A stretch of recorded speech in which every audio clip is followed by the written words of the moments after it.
जब आप अपने जीवन में मौन को अपनाते हैं।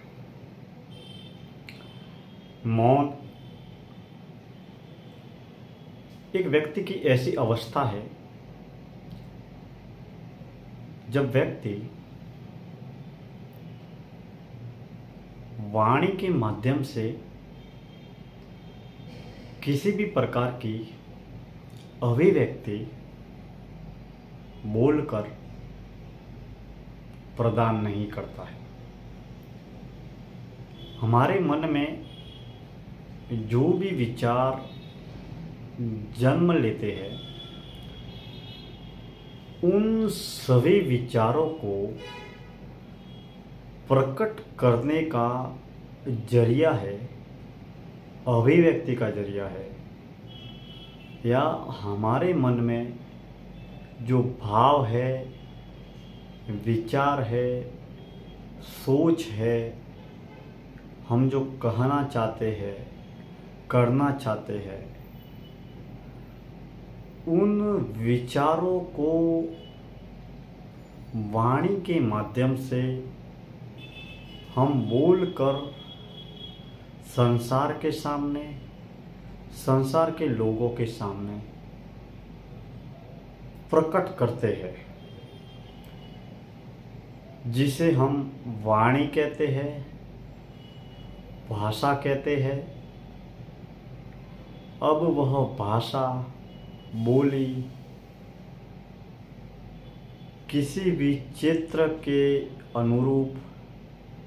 किसी भी भाषा में हो सकती है। अब हम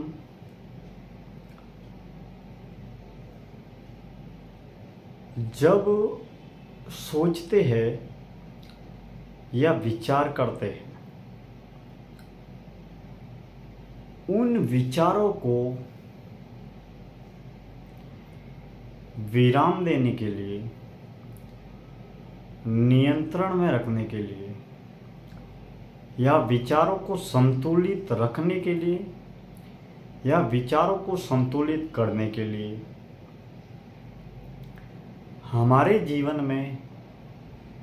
मौन का बहुत बड़ा योगदान है। अब मौन की परिभाषा अलग है और आर्य मौन की परिभाषा अलग है।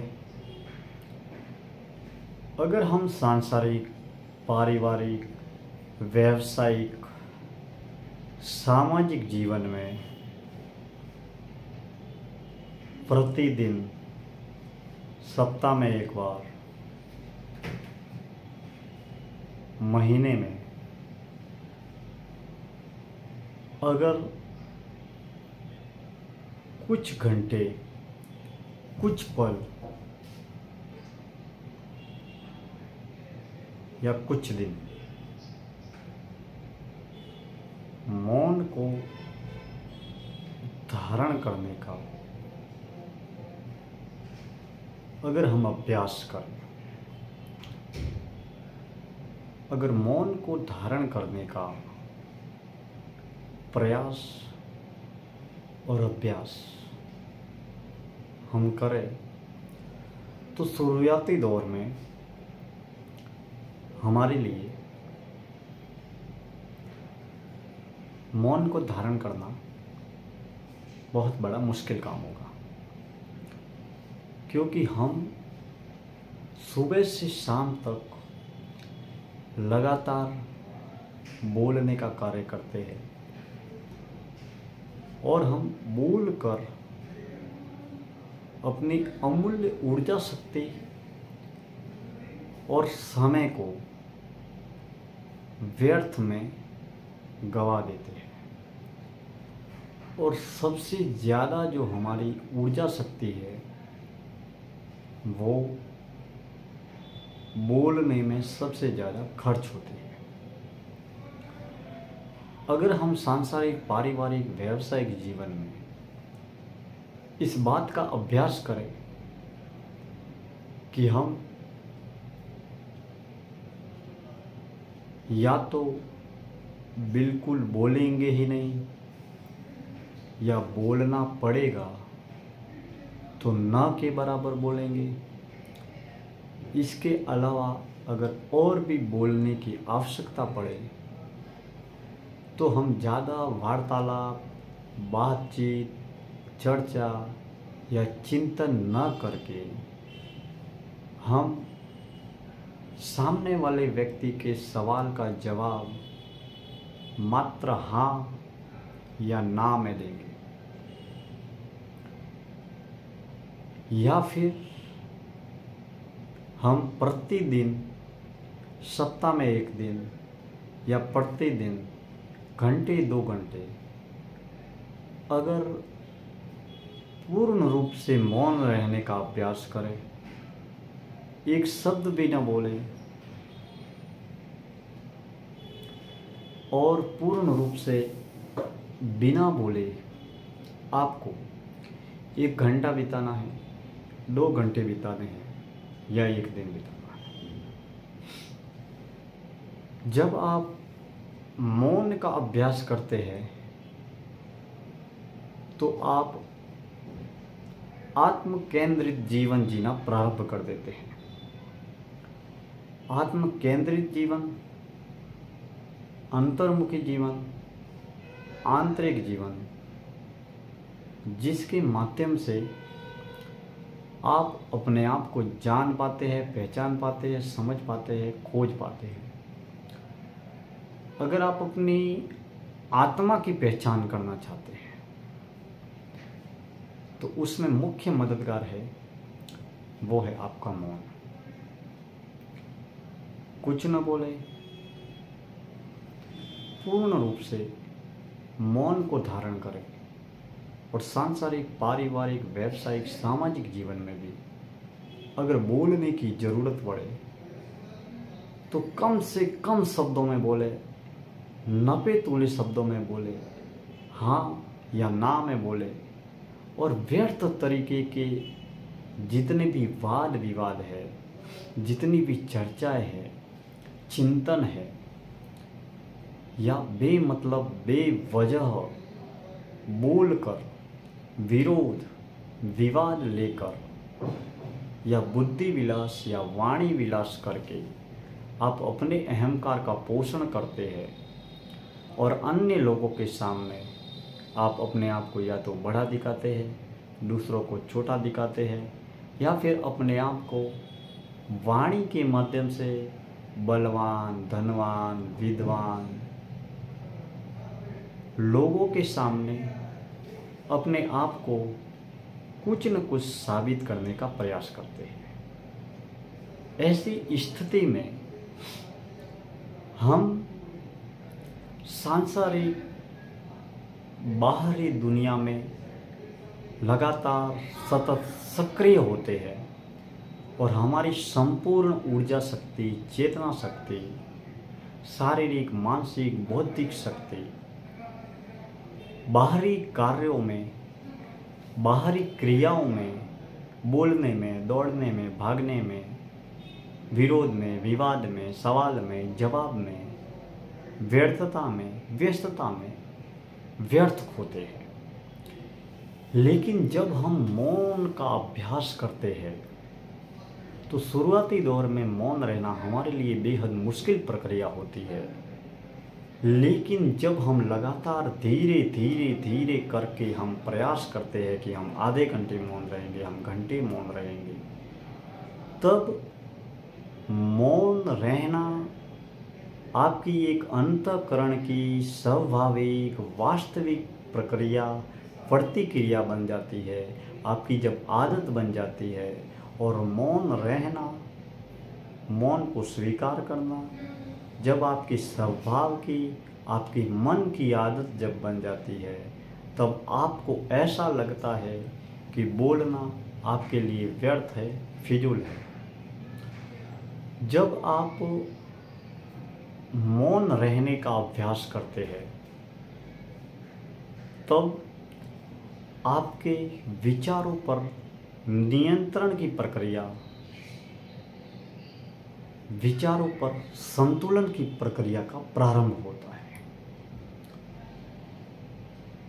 जब हम वाणी के मौन का अभ्यास करते हैं तो वाणी के मौन का अभ्यास करते करते करते करते हम आंतरिक अंतर्मुखी आत्म केंद्रित जीवन को जीना प्रारंभ करते हैं। और जब आत्म केंद्रित अंतर्मुखी और पूर्ण मौन की अवस्था में पूर्ण ध्यान की अवस्था को प्रारंभ करते हैं या उस अवस्था में हम आगे बढ़ने का प्रयास करते हैं, तब धीरे धीरे धीरे धीरे करके लगातार अभ्यास करते हुए मन के मौन के जरिए, ध्यान के जरिए आत्म केंद्रित अंतर्मुखी जीवन को जीते हुए हम मन के मौन से, वाणी के मौन से, विचारों के मौन की ओर, मन के मौन की ओर आगे बढ़ने लगते हैं और धीरे धीरे विचारों के उपद्रव खत्म होने लगते हैं। लगातार विचारों के उपद्रव, तूफान, आंधी, चक्रवात जो हमारे मन, बुद्धि, दिल, दिमाग में लगातार विचारों का प्रवाह जो बहता है वो पूर्ण रूप से शांत हो जाता है। जिस तरीके से दरिए में हजारों लाखों करोड़ों लहरें उठती है और हवा के आने पर दरिया बिल्कुल शांत हो जाता है, जैसे ही हवा खत्म होती है तो दरिया बिल्कुल शांत हो जाता है और फिर उसी पानी में अनमोल रत्न, हीरे, पत्थर दरिए की गहन गहराई में दिखाई देने लगते हैं। ठीक उसी तरीके से हम जब पूर्ण मौन को धारण करते हैं, वाणी के मौन को धारण करते हुए हम मन के मौन की ओर, विचारों के मौन की ओर आगे बढ़ने लगते हैं, आत्म केंद्रित अंतर्मुखी जीवन को जीने लगते हैं और फिर पूर्ण मौन, आर्य मौन और ध्यान साधना के जरिए हम विचार सुनने की अवस्था में आगे बढ़ने लगते हैं, जहाँ ज्ञान, वो ज्ञान जो पंच इंद्रियों के द्वारा लिखकर, पढ़कर, बोलकर या सुनकर जो ज्ञान हमें प्राप्त होता है, वो ज्ञान का प्रवाह रुक जाता है और फिर हम प्राण ऊर्जा, चेतना शक्ति और आत्मा के जरिए, ध्यान के जरिए, पूर्ण मौन के जरिए प्रज्ञा के क्षेत्र में विकास करने लगते हैं। और जब हमारे विचार सुनने की अवस्था में होते हैं, तब हम धीरे धीरे आत्मा के आत्म कल्याण की ओर, आत्म जागृति की ओर और आत्म जागरण की ओर आगे बढ़ने लगते हैं। लेकिन यह सब तभी संभव है जब हम बाहरी सांसारिक दुनिया में अपनी ऊर्जा शक्ति को, अपने समय को, अपने जीवन को जितनी ज़रूरत है उतना ही व्यतीत करें। जीवन के गुजारे के लिए, जीवन के संचालन के लिए बाकी जितना भी जो भी समय बचे उसे व्यर्थ की व्यस्तता और व्यर्थता से दूर रहकर हम ज़्यादा से ज़्यादा समय मौन में रहें, पूर्ण मौन में रहें, आर्य मौन में रहें, आत्म केंद्रित जीवन जिए और हमारी ऊर्जा शक्ति जो सुबह से लेकर शाम तक जो हम बाह्यमुखी जीवन जीते हैं, बाहरी जीवन जीते हैं, जिसमें हमारी चेतना, ऊर्जा और प्राण शक्ति या तो सांसारिक व्यावसायिक क्रियाकलापों में व्यस्त रहती है या बाहर के जितने भी धन, साधन, वस्तु, पदार्थ उनकी ओर आकर्षित होती है, उन तमाम क्रियाकलापों को छोड़कर अगर हम कुछ समय, कुछ घंटे, कुछ मिनट आर्य मौन को, मन के मौन को, वाणी के मौन को, ध्यान को, अंतर्मुखी, आंतरिक, आत्मकेंद्रित और आध्यात्मिक जीवन के लिए हम अगर कुछ समय अपने आप को प्रदान करें तो शायद हम अपने आप के बारे में बहुत कुछ जान पाएंगे और हम स्वयं का बहुत बेहतरीन तरीके से चिंतन कर पाएंगे। लेकिन इसके लिए हमें लगातार अभ्यास की ज़रूरत है, प्रयास की ज़रूरत है, क्योंकि सच्चे समर्पण के साथ में हम किसी भी लक्ष्य के लिए अगर प्रयास करते हैं तो हम सफल भी होते हैं। और विशेष रूप से महत्वपूर्ण बात यह है कि सांसारिक, पारिवारिक, व्यावसायिक कार्य करने में संसार के बाहरी लोग, घर, परिवार, मित्र, रिश्तेदार, जो भी जितने भी लोग हैं, आपके घर वाले, परिवार वाले, समाज वाले, गांव वाले, परिवार के जितने भी जो भी सदस्य हैं, वो आपके व्यापार करने में, धंधा करने में, कारोबार करने में, नौकरी करने में आपकी मदद कर सकते हैं। लेकिन अगर आपको आपकी अपनी आत्मा का आत्मकल्याण करना है, आपको आत्म जागरण की ओर आगे बढ़ना है और मौत की अवस्था को प्राप्त करने से पहले अगर आपको अपनी आत्मा को जानना है और पंच तत्वों से बने हुए इस शरीर के अंदर जब तक आपके शरीर में ये आत्मा है तब तक आप अगर इस शरीर को भक्ति, साधना, मौन, ध्यान, सात्विक कर्म, सच्चे सेवा कार्य इत्यादि में लगाकर अगर आप अपनी चेतना शक्ति, आत्मा का आत्मकल्याण करने के लिए अगर कार्य करेंगे तो सचमुच आप अपने जीवन में लगातार आंतरिक आध्यात्मिक उन्नति करते चले जाएंगे और इस कार्य में आपको छोड़कर आपकी मदद कोई नहीं कर सकता, किसी भी रूप में नहीं कर सकता। बाहरी सांसारिक कार्यों में अन्य लोग आपकी सारी मदद कर सकते हैं, लेकिन आपकी आत्मा के आत्मकल्याण के लिए, आपकी आत्मा के आत्म जागरण के लिए प्रयास, मेहनत, परिश्रम आपको ही करना होगा। और वो सच्चा समर्पण जब आपके मन में पैदा होगा तब आप लगातार इस दिशा में प्रयास भी करेंगे और सफल भी होंगे और जीवन की आखिरी असली अकाट्य सत्य जो मौत है उस अवस्था को प्राप्त करने से पहले आप अपने जीवन को जितना जानेंगे, जितना पहचानेंगे, जितना समझेंगे, जितना खोजेंगे, उतना ही आप अपने जीवन का कल्याण कर पाएंगे। वरना ये जीवन केवल पशु, पक्षी, जीव, जंतु, जानवरों की तरह पंच विकारों को भोगकर ये मानव देह हमेशा हमेशा के लिए पंच तत्वों में मिल जाएगी और आपकी चेतना शक्ति, आपकी ऊर्जा शक्ति अगले होने वाले जन्म में कोई अन्य जन्म धारण करेगी और मानव जन्म और मानव जीवन जो 50, 60, 70, 100 साल का है, जो कितने अहोभाग्य सौभाग्य से हमें मिला है, ये हमेशा हमेशा के लिए खत्म हो जाएगा। तो हम इस जन्म और जीवन को जानें और हमारे मानव जन्म, मानव जीवन का जो भी लक्ष्य है उसे पूरा करने के लिए लगातार प्रयास करें और हमारी ऊर्जा शक्ति जो बाहरी क्रियाकलापों में व्यर्थ में व्यतीत होती है उसको पूर्ण रूप से आत्म केंद्रित करके हम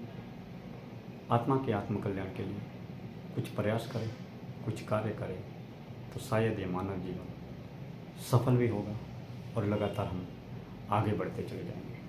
आज का ये विषय था मौन के ऊपर और जितना हम मौन को धारण करेंगे, जितना मौन रहने का अभ्यास करेंगे उतना ही व्यर्थ के वाद विवादों से भी दूर रहेंगे, आत्म केंद्रित जीवन जीना शुरू करेंगे आप अपना अनमोल समय और शक्ति व्यर्थ में नहीं खोएंगे और आप अपने सांसारिक, पारिवारिक, व्यावसायिक या आध्यात्मिक जीवन में पूर्ण रूप से समय और शक्ति को केंद्रित कर पाएंगे और आपकी ऊर्जा शक्ति जो बोलकर अनमोल शक्ति और समय जिसे आप खोते हैं वो व्यर्थ के समय का खोना और व्यर्थ की शक्ति का खोना हमेशा हमेशा के लिए खत्म हो जाएगा। और जितना आप कम बोलेंगे, जितने मौन को धारण करेंगे, कम से कम शब्दों में बोलेंगे, नपे तुले शब्दों में बोलेंगे, या फिर ऐसा समझिए कि आप बिल्कुल गूंगे बन जाए बोलने के लिए। अब जब भी आपको महसूस हो कि यहाँ पर बोलना बहुत ही आवश्यक है, तभी आप अपनी ज़ुबान को खोलेंगे और कुछ बोलेंगे। तब आपको अपने आप पर महसूस होगा कि वाकई में आपको ऐसा लगेगा कि व्यर्थ में शब्दों को बोलना अपनी अनमोल ऊर्जा शक्ति को खत्म करने के बराबर है। हम अगले विषय में किसी और नए विषय को लेकर चर्चा और चिंतन करेंगे। धन्यवाद।